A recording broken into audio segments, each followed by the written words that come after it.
Muito bem, meus irmãos, a paz do Senhor a todos. Que maravilha, estamos na presença do Senhor, nessa 13ª EBO, estamos online, mas a obra do Senhor continua e neste momento nós vamos ouvir um hino de louvor ao Senhor e como a obra do Senhor não pode parar, vocês vão olhar aí do lado esquerdo da sua tela, o QR Code, onde os irmãos poderão contribuir para a obra do Senhor. Nós vamos continuar servindo ao Senhor com todas as nossas forças, os nossos recursos, e logo após esse hino, meus irmãos, nós estaremos ouvindo o estudo bíblico da Palavra de Deus pelo pastor Roberto Cardoso. Nesse dia 24 de setembro, nessa quinta-feira, o pastor Roberto Cardoso estará falando sobre o enfrentamento e coragem. Enfrentamento e coragem. Lembrando aos nossos irmãos que o nosso tema da nossa EBO deste ano é obreiro em tempo de crise. Está lá em 2 Crônicas 20, versículo 9, e portanto todo o nosso estudo está baseado nesta palavra. Por isso, nesta noite, como cada noite um pastor está ensinando, nesta noite o pastor Roberto Cardoso estará falando sobre o enfrentamento e coragem na obra do Senhor para os obreiros do Senhor. Que Deus abençoe o pastor Roberto, logo após esta contribuição, este hino que vamos fazer, louvor e adoração a Deus, e que Deus abençoe a todos nós para que possamos aprender a sua palavra. Deus abençoe, muito obrigado.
meus irmãos, com a paz do Senhor. Primeiramente, desejo agradecer ao meu Deus pelo fôlego de vida, pela oportunidade de aqui estar. Também a nossa singela gratidão ao nosso pastor presidente, Levi Ferreira de Souza, bem como todo o corpo ministerial dessa igreja, que tem me dado a oportunidade para estar ministrando nesta 13ª Escola Bíblica para Obreiros, e desta feita sob o tema Obreiro em Tempo de Crise, um tema bem atual, um tema bem consistente com relação ao momento em que estamos vivendo e que precisamos aprender naturalmente a superar. Alguns meses atrás, quando logo no início deste evento pandêmico que estamos presenciando e a nível mundial, todos nós conseguimos perceber, enxergar a necessidade que tínhamos ou que temos de reorganizar, remodelar, repensar, reestruturar tudo em nossa vida.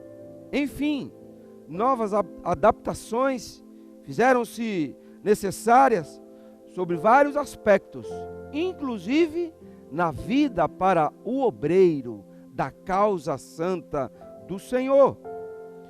Enfim, e temos por certo que uma grande ferramenta foi definitivamente incorporada à Igreja do Senhor Jesus e a todos nós também como obreiros.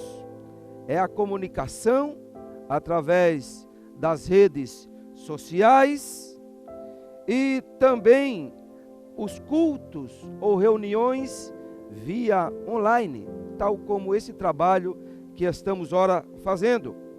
Portanto, tenhamos essa consciência que sempre acessando assembleiabelém.com, pois o verdadeiro obreiro em tempo de crise, ele precisa ter a necessária percepção da adaptação, de se adequar a novos moldes, para enfrentar com coragem os novos desafios surgidos.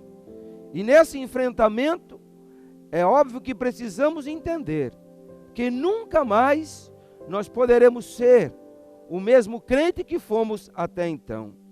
Nunca mais nós poderemos ser o mesmo obreiro que fomos até então.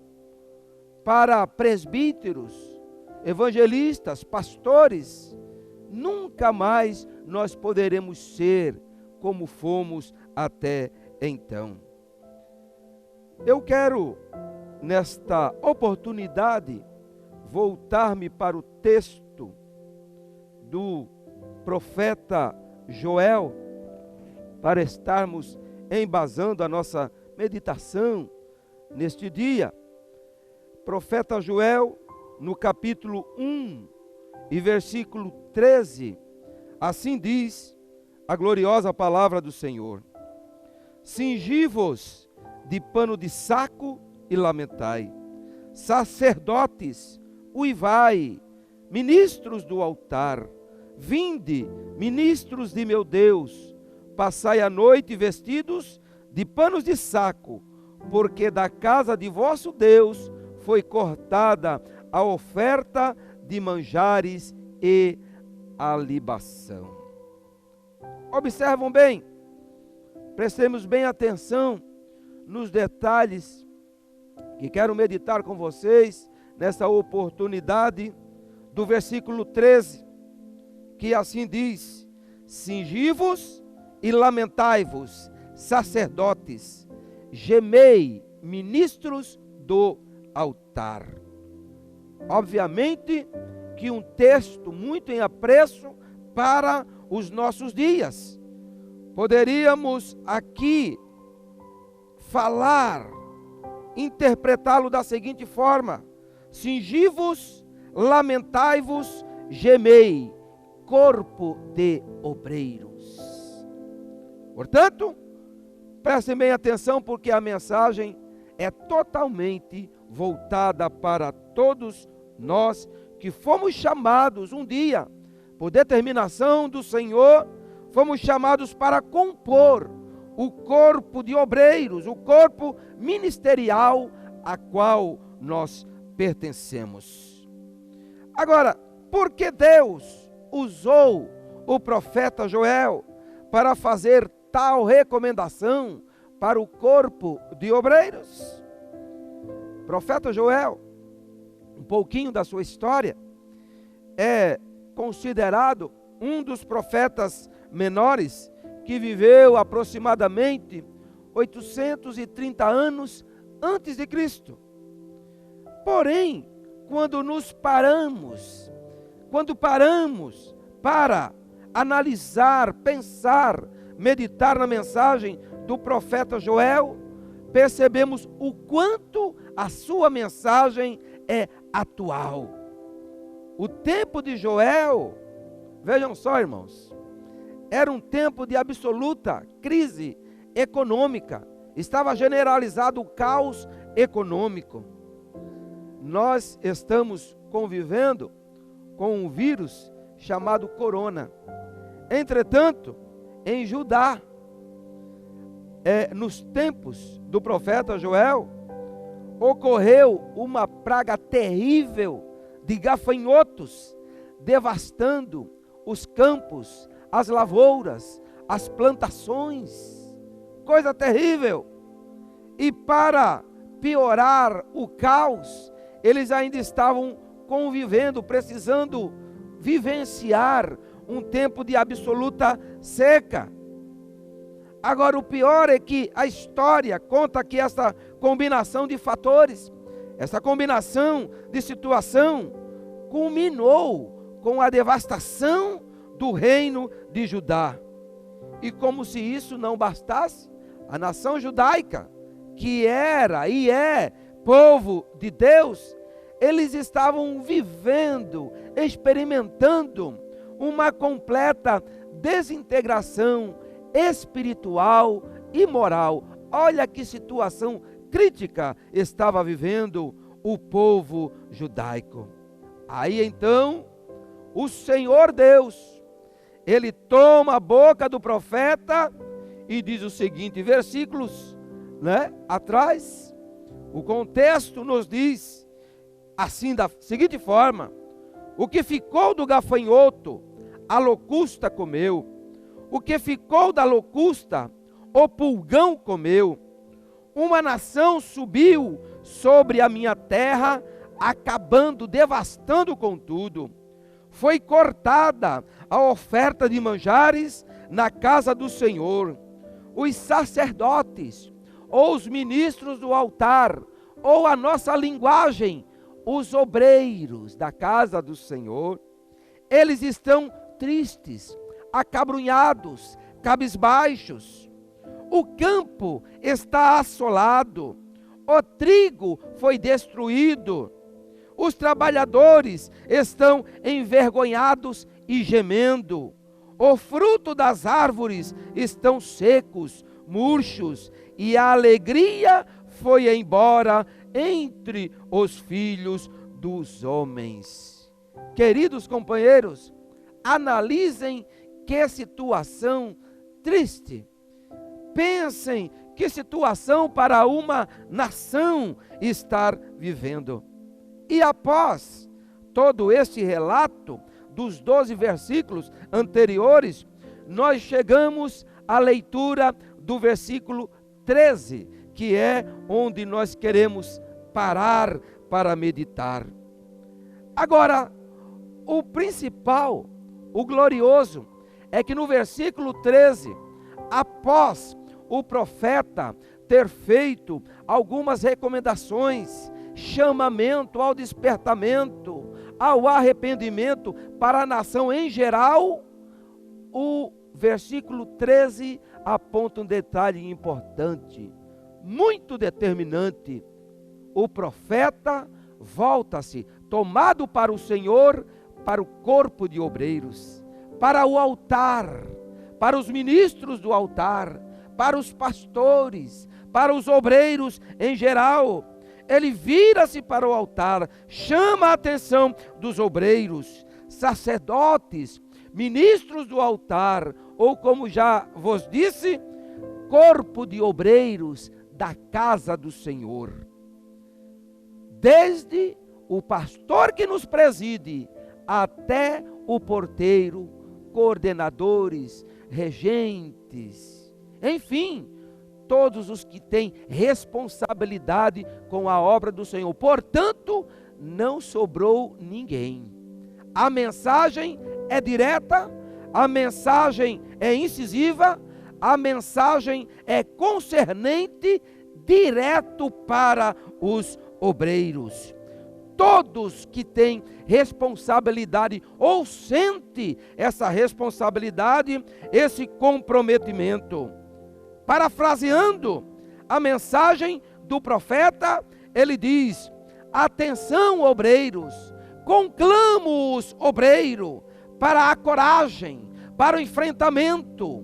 O problema está difícil, o problema está complexo, não está nada fácil, está tudo muito difícil, mas entretanto é necessário a coragem e o enfrentamento e coragem. Esse deve ser o nosso lema, esse deve ser o nosso estandarte, o nosso outdoor, coragem e enfrentamento. Parando um pouquinho para analisar, fazendo um parênteses, para analisar o que estamos vivendo, os nossos dias, a nossa nação, o nosso Brasil. Que situação complexa e complicada em todos os níveis nós estamos experimentando.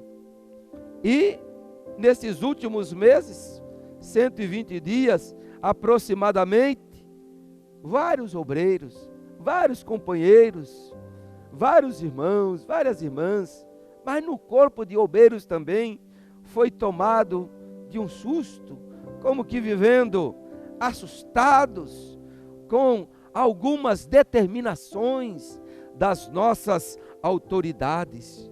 Muitos ficaram meio que atordoados, meio que perdidos com a obrigatoriedade que a nós foi imposta sobre isolamento, distanciamento. Agora, pensando um pouquinho, meus amados irmãos, este tema, este assunto, distanciamento, isolamento, ele não é um assunto tão novo assim para a igreja, para a casa do Senhor, para os obreiros da causa do Senhor. Ele não pode ser. Mesmo porque quando nós nos voltamos para a Bíblia, nós vamos encontrar inúmeros fatos, inúmeros relatos de isolamento, de distanciamento. E logo após o glorioso é que, observando bem isolamentos, distanciamentos que ocorreram no histórico bíblico, nós vamos perceber quão profundas mudanças ocorreram no ser humano, no bairro, na cidade, na nação, na sociedade em geral, na humanidade em geral, após este tema. Vejam só, entre vários distanciamentos, isolamentos que a Bíblia nos conta, podemos destacar alguns.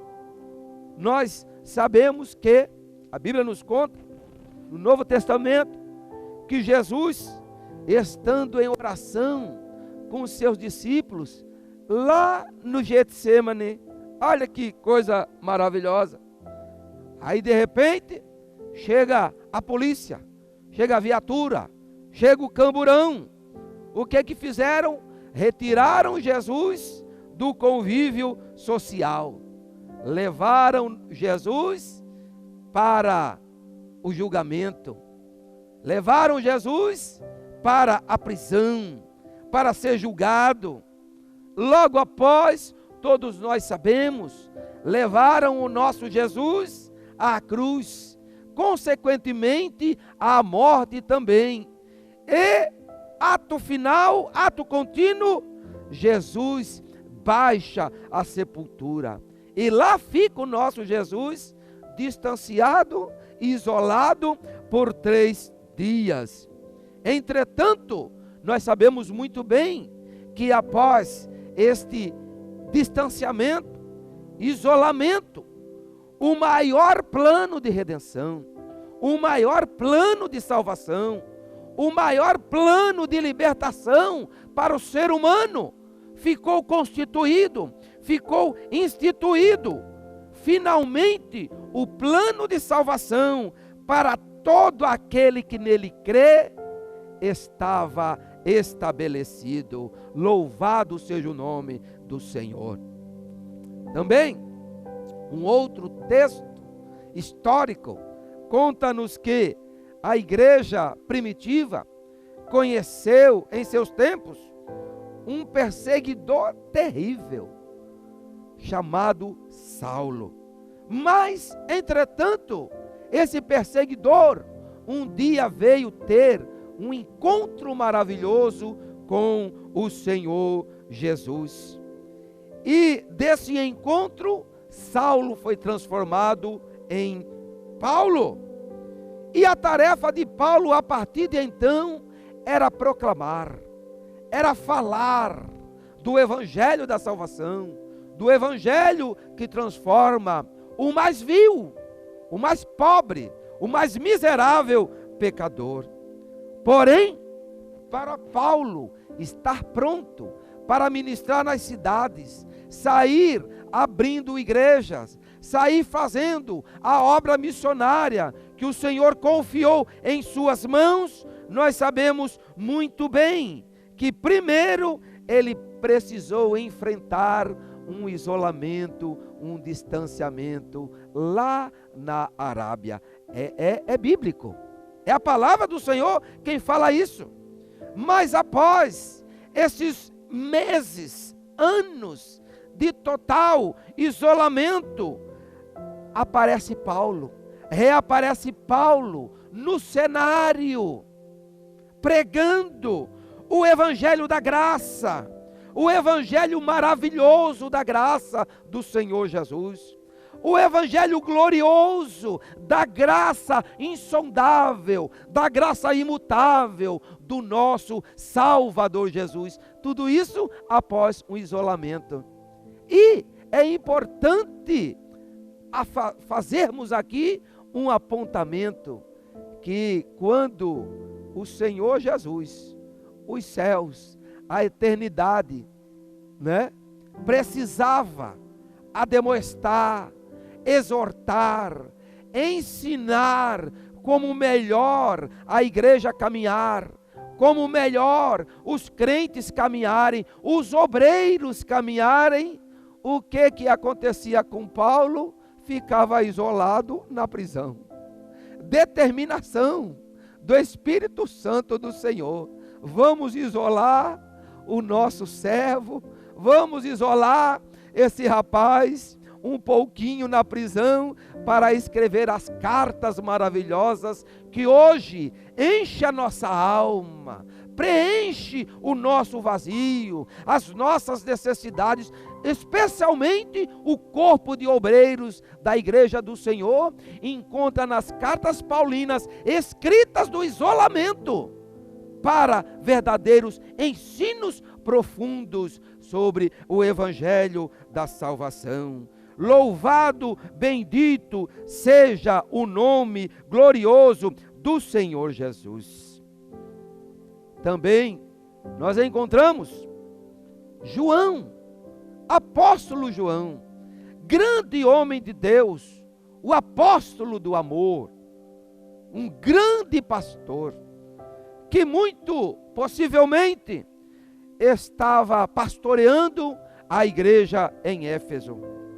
Mas de repente, eis que surge um imperador chamado Domiciano, e ele decide isolar, distanciar o grande pastor João. Olha que histórico tão belo da palavra do Senhor.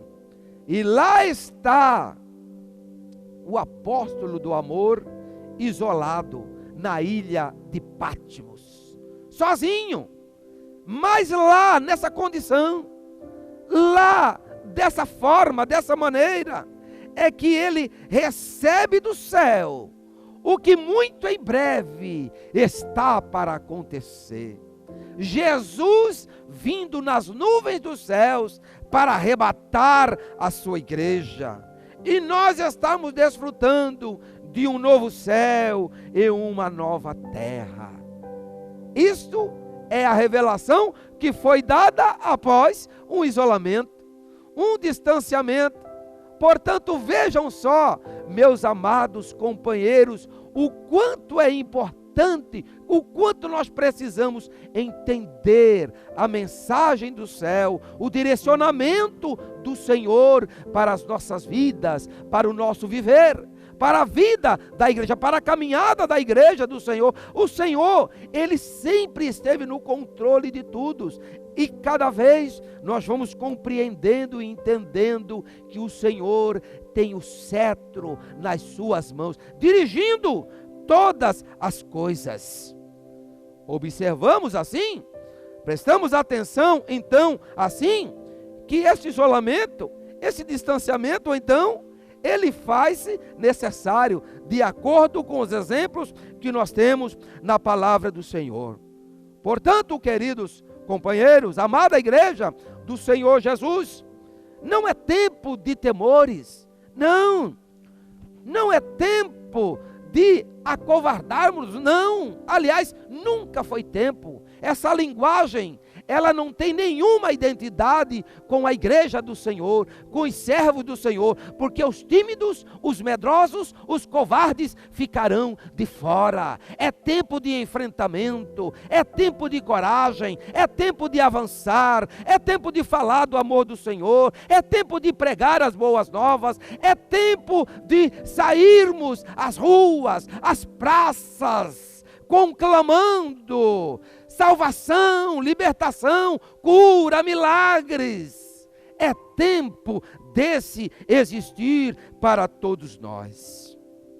Retornando ao texto que diz assim: cingi-vos de pano de saco e lamentai. Está aqui, ó, capítulo 1, versículo 13.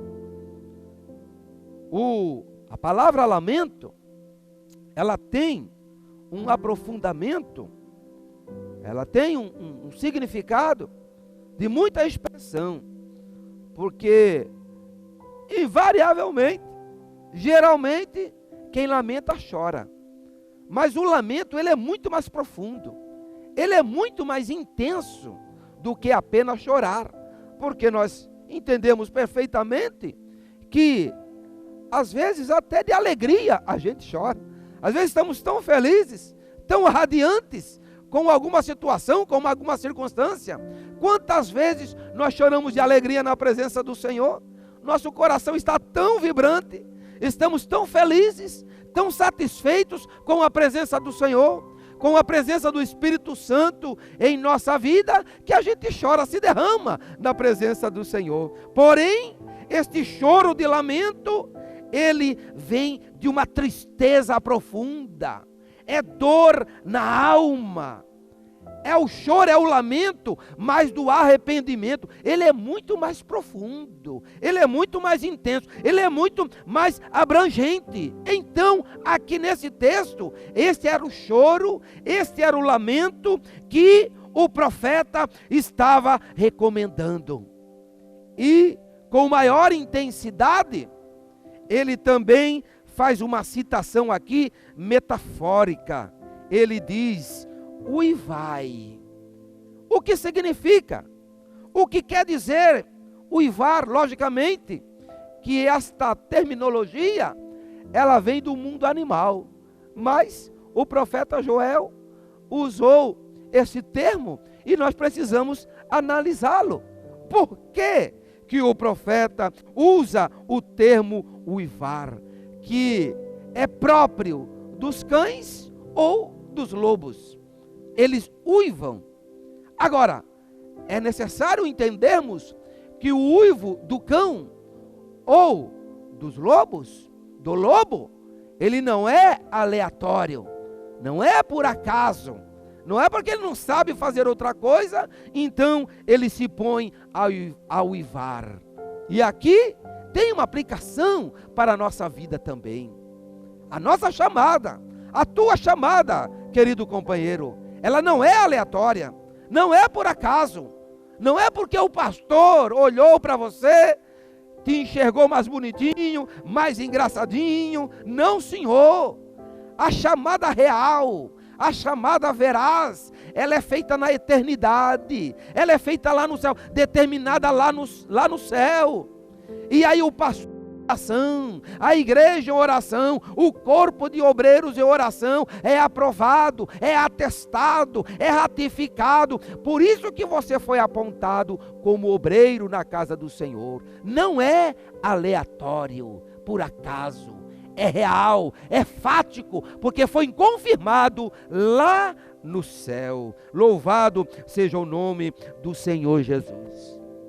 Mas voltando aqui para essa figura de linguagem, às vezes, no meio da floresta, está a matilha ou a alcateia, e eles estão dispersos, estão longe uns dos outros.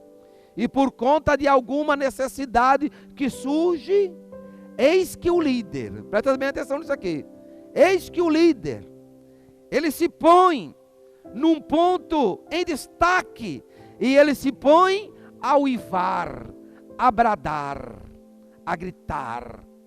Olha que interessante isso aqui, que importante este ensino que vem através do profeta Joel.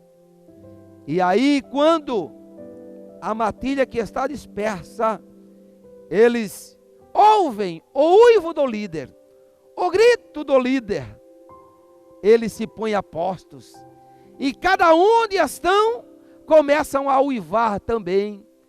E o que ocorre é que eles vão se aproximando uns dos outros, vão se ajuntando uns aos outros, e aí ocorre de repente um combate, ou o abate de uma presa. Enfim, são várias as necessidades no mundo animal, mas essa metáfora está nos ensinando que nós somos líderes, nós somos obreiros da causa do Senhor, nós somos os cabeças, nós temos o chamado, a responsabilidade pesa sobre os nossos ombros. O grito mais alto está na garganta do obreiro, que é você, está na garganta do líder, que é você, está na garganta do pastor, o grito mais alto. Portanto, é impossível o amedrontamento fazer parte do vocabulário do obreiro. Não, temos que avançar, temos que conclamar, temos que dar continuidade à obra santa, à obra gloriosa do nosso Salvador Jesus. Perseverança, insistência, desistir nunca, jamais, nem passar pela nossa mente, pela nossa cabeça. E aí, na continuação do versículo 13, diz assim: passai a noite vestidos de pano de saco. O que isso significa, pastor? O que o profeta Joel, nesta figura de linguagem, deseja nos ensinar? Eu não sei quantos de vocês já experimentaram o vestir, por uma necessidade ou por outra, vestir pano de saco. É um problema sério, é um problema tremendo, porque o tecido do pano de saco não tem acabamento. Então o que ocorre? Ele pinica, ele coça o tempo inteiro, ele incomoda, ele te deixa com coceira desde a cabeça até os pés. Agora, vejam só que o profeta, ele vai muito mais além, ele é muito mais incisivo, ele é muito mais pertinente na sua mensagem, ele é muito mais profundo na sua mensagem, quando ele diz: passai a noite vestidos de pano de saco. Quando a noite chega, nós procuramos a nossa cama, o nosso travesseiro, para descansar, para dormir, para reconciliar o sono, ou conciliar o sono, adormecer, descansar. O corpo está cansado do trabalho diário, do trabalho do dia, correria, estudos, igreja, família, enfim. Aí o que ocorre? Chega a noite, nós deitamos para dormir. Agora, pense um pouquinho, medite um pouquinho, como dormir com pano de saco, vestido no pano de saco. Pois eu te afirmo, é impossível conseguir conciliar o sono. E o que o profeta então está querendo nos ensinar? Corpo de obreiros, obreiros do Senhor, é que há noites, há momentos na nossa vida, há momentos em nosso histórico ministerial, há momentos na nossa carreira ministerial, que nós precisamos até da noite para clamar, para suplicar, para pedir: Senhor, misericórdia, Senhor, tem compaixão, Senhor. Derramar lágrimas na noite é literalmente passar a madrugada aos pés do Senhor. É isso que o profeta está nos ensinando aqui com esta mensagem.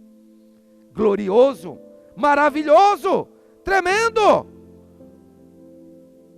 Passar a noite no clamor, passar a noite em vigília.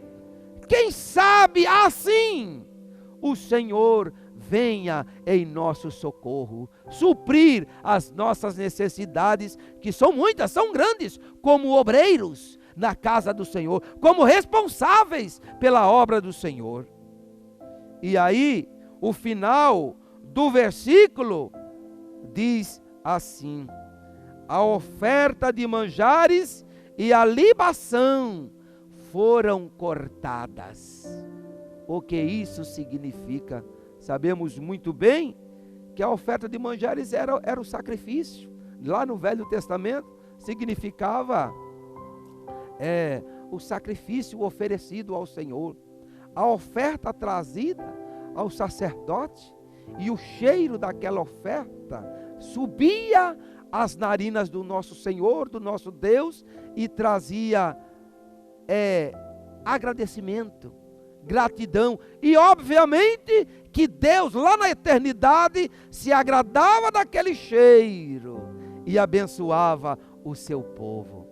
E para a nossa linguagem, e nos nossos dias, e para os dias atuais, o que significa isso? Simples, simples. O culto não está subindo. Olha só, irmãos, pensem bem, pensem comigo, analisem comigo. O culto não está subindo. Aí eu pergunto a mim, lamentando e chorando, que valor que tem o culto que não está subindo? Eu pergunto, me direciono para você, companheiro, qual o valor que tem o culto que não está subindo?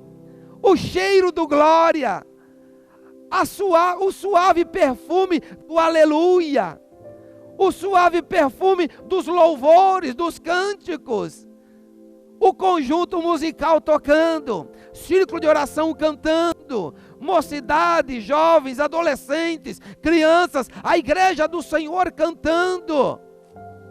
E isso não ter um valor espiritual, não ter uma significância espiritual. E este cheiro subir às narinas do nosso Deus. Esse é o verdadeiro culto. Esse é o culto do verdadeiro adorador.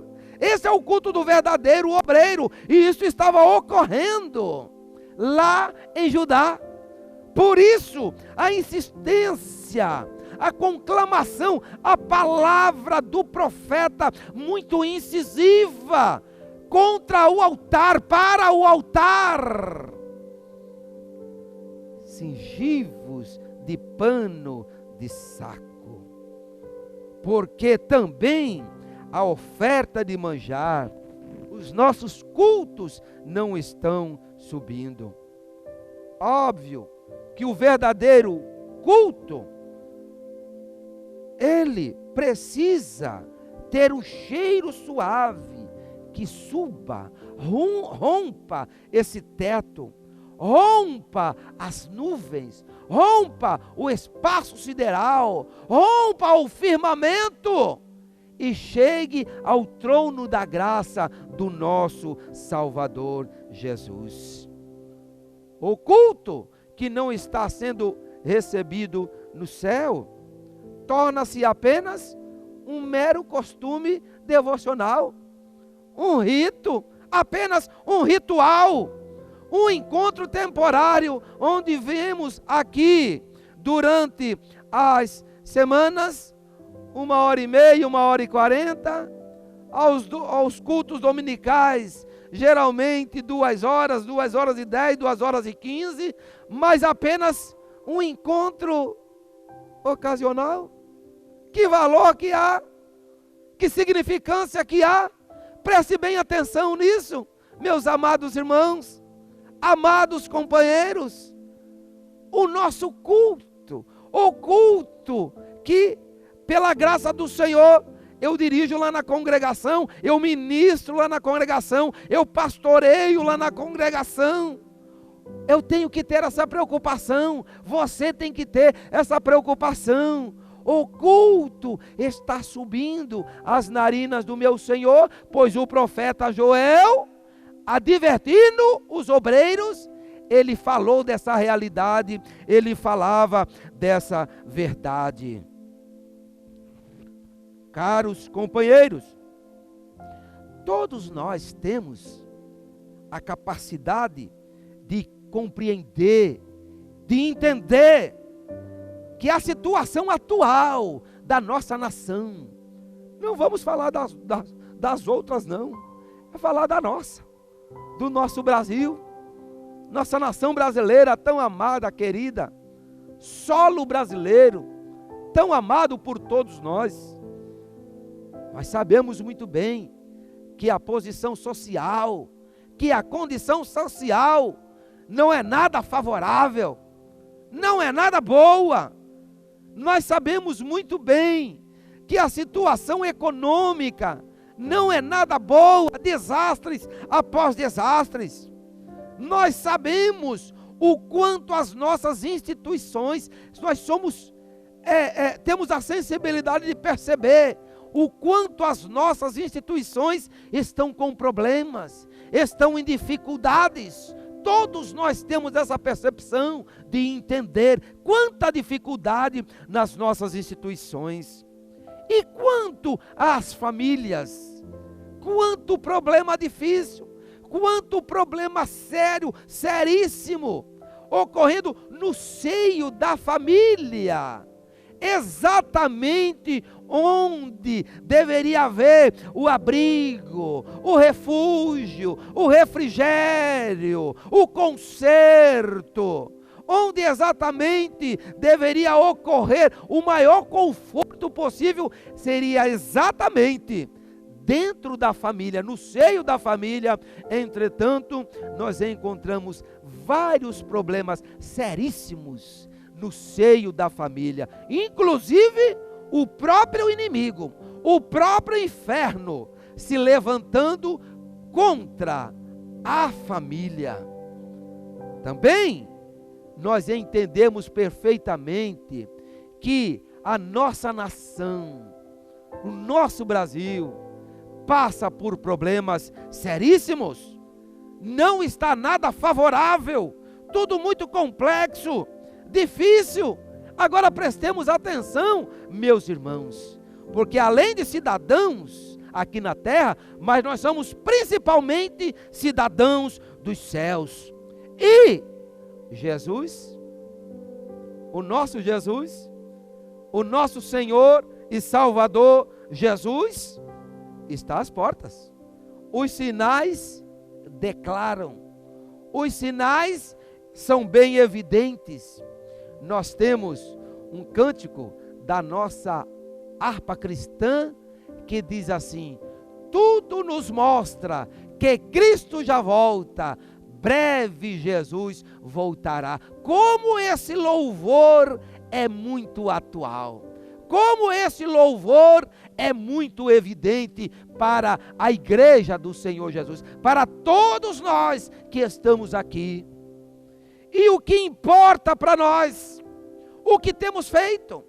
Ou qual a maneira como temos feito? Porque de repente temos até feito, mas o negócio é como temos feito, como temos trabalhado, como temos nos dedicado, como temos nos aplicado. O que nós temos feito, irmãos, diante desse quadro social, econômico, institucional, familiar, nação, que eu acabei de relatar para vocês, o que nós temos feito como obreiros, com o chamamento, com a chamada que nós temos, como nós estamos nos comportando diante de um quadro tão desolador, tão triste, tão difícil. Como nós estamos nos comportando? Coragem, enfrentamento é necessário, muita coragem, muito enfrentamento, muita disposição, e para isso nós temos a misericórdia do Senhor a nosso favor, nós temos a graça do Senhor a nosso favor, nós temos Jesus ao nosso lado. Observem bem, prestem bem atenção. A palavra do Senhor no Evangelho São Marcos, lá no finalzinho do Evangelho São Marcos, diz assim, permitam-me ler aqui, né, para que não haja nenhuma dúvida. Evangelho São Marcos, lá no finalzinho, olha que coisa gloriosa, capítulo 16, versículo 19, diz assim: de fato, é real, o Senhor Jesus, depois de lhes ter instruído, falado, foi recebido no céu, e assentou-se à direita do Pai. E aí o que acontece? Ato contínuo. E eles, tendo partido, pregaram em toda a parte. Agora olha o glorioso, querido. Olha o maravilhoso, meu irmão. Cooperando. É glorioso isso aqui, né? É maravilhoso, cooperando com eles o Senhor, e não apenas cooperando, mas também ratificando, confirmando: eu estou contigo, você não está sozinho, não está caminhando sozinho, essa luta não é tua, essa guerra não é tua, a igreja é minha, portanto sou eu quem cuido, pode fazer a minha obra, que eu estou cooperando contigo e estou confirmando a palavra que você está pregando, que você está ministrando, que você está ensinando. Eu estou confirmando através dos sinais. Oh, querido irmão, querido corpo de obreiros da igreja do Senhor, atentemos com mais diligência, pois são essas as recomendações. É isso que o Senhor tem requerido do corpo de obreiros, dos ministros do altar. Ministro do altar significa todos os que servem na casa do Senhor, simplesmente isso. E todos aqueles que têm comprometimento envolvimento, de uma forma ou de outra, como já vos disse lá no início, desde o pastor presidente até o porteiro, viu? E é o que o Senhor tem requerido, tem pedido para todos nós, corpo de obreiros da sua igreja, que o Senhor Jesus nos conceda cada dia mais e mais, cada vez mais e mais, da sua graça inefável, incomparável, maravilhosa, para nós entendermos, compreendermos, para assimilarmos, pois tudo isso faz-se necessário compreender através da graça do Senhor, da graça maravilhosa do Senhor, pois é a graça nos tomando, é a graça nos cercando, é a graça nos cobrindo, nos protegendo, nos envolvendo por diante, por detrás, à direita, à esquerda. É ela quem nos faz caminhar, é ela quem nos faz andar de vitória em vitória, de conquista em conquista, até o Senhor Jesus vir nos buscar. Esta é a mensagem desta oportunidade que o Senhor colocou em meu coração para trazer a todos vocês, amados companheiros, queridos companheiros. Não perca isso de vista. O Senhor Jesus está contigo. Aqui é palavra do Senhor.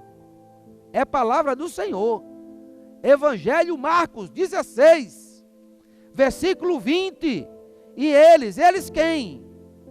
Os discípulos, a igreja, os primeiros passos da igreja sendo dados, essa mesma igreja que nós pertencemos, esse mesmo ministério que nós pertencemos, viu? E eles tendo partido, e ter mais uma, aí cabe aqui uma pergunta: ô pastor, e quem é que garantiu o sustento? Quem é que garantiu essa caminhada? Quem é que garantiu essa jornada? Quem é que garantiu a viagem? Quem é que garantiu os quilômetros rodados? Quem é que garantiu, pastor, o sustento daqueles obreiros? O Pai da eternidade, o príncipe da paz. Foi ele quem garantiu. Por isso que o evangelho chegou até os nossos dias. Por isso que essa palavra chegou até os nossos dias. Porque o sustento da igreja está nas mãos daquele que tudo pode, está nas mãos daquele que tudo pode fazer, por mim e por você também. Esteja você, companheiro, talvez, quem sabe, nesta oportunidade, você esteja passando por dificuldades na área ministerial. Quem sabe? Não sei, mas o Senhor sabe e Ele te conhece. Dificuldade, aperto, aflição. E nós temos que concordar que todos nós, na obra do Senhor, temos as nossas aflições. O evangelho da salvação não é evangelho de facilidades. A obra do Senhor não é obra para facilidades, não. Não é obra para medrosos, não. Para temerosos, não, também não. De jeito nenhum. A obra do Senhor é para quem tem coragem, para enfrentar mesmo. E às vezes, por conta da nossa humanidade, por conta da nossa limitação humana, encontramos-nos tão fragilizados. Esta é a verdade. Encontramos-nos tão fraquinhos, tão debilitados. Sim, isso é verdade. Não há como não reconhecer, não há como ignorar, não. Somos de carne e osso, sim. Sim, senhores. Mas, estando debaixo da graça do Senhor, lembram-se da recomendação que o Senhor fez para o apóstolo Paulo? Pois é, essa mesma recomendação, ela serve para mim e para você. Aliás, nós dependemos dela. Nós carecemos dela. Precisamos pedi-la todos os dias. Ó Senhor, tem misericórdia de mim e derrama sobre mim a tua graça, senão eu não aguento. Senão eu paro, senão eu desanimo, senão eu desisto. Mas, irmãos, a mensagem é avançar, coragem, orar mais, clamar mais, pedir mais, jejuar mais, ler mais a palavra, dedicarmos-nos mais, porque o tempo do fim, e o tempo do fim é para coragem e para enfrentamentos. Permitam-me fazer uma oração com todos vocês. Bendito e eterno Deus, bendito e eterno Pai, em cuja presença nós estamos, Senhor, em cuja presença nós chegamos para te agradecer, para te louvar, para te bendizer, para engrandecer o teu santo nome. Mas acima de tudo também, Senhor, sermos assistidos, sermos exortados, sermos, ó Pai bendito, ensinados, iluminados pela tua doce palavra, pela palavra do Senhor, pela palavra maravilhosa, pela palavra gloriosa, que é a palavra do Senhor Jesus. Ó Senhor, mais uma vez, o teu olhar como chama de fogo, que seja dirigido à minha vida, que seja dirigido a este meu companheiro, a esta minha companheira de obra, meu Senhor, e a obra é tua, Senhor, a responsabilidade, o compromisso, o envolvimento, o comprometimento maior está aqui, porque a obra é tua, meu Senhor, a igreja é do Senhor, pertence a ti, e nós aqui estamos apenas como obreiros, totalmente carentes, dependentes da tua graça, da tua misericórdia, da tua mão, Senhor, sobre nós, sobre cada um dos teus filhos, para prosseguirmos nessa jornada que tu mesmo aí na eternidade propuseste, meu amado e bom Senhor. A ti seja sempre a honra, a ti seja sempre a glória, a ti seja sempre o louvor, ó Deus bendito, através da vida de cada um desses pastores, evangelistas, presbíteros, diáconos, diaconisas, cooperadores em geral, regentes, coordenadores, bendito, meu Pai eterno, a ti seja a honra, a glória e o louvor, através da nossa vida, Senhor, que foi comprada, lavada, para ser testemunha viva do teu nome santo, meu bondoso Salvador. E que a graça do nosso Senhor e Salvador Jesus Cristo, o amor de Deus e as consolações do Espírito Santo reina em cada vida, em cada coração, na vida de cada obreiro, na família de cada obreiro, em nome de Cristo Jesus, e todos digamos com alegria, amém, amém, amém.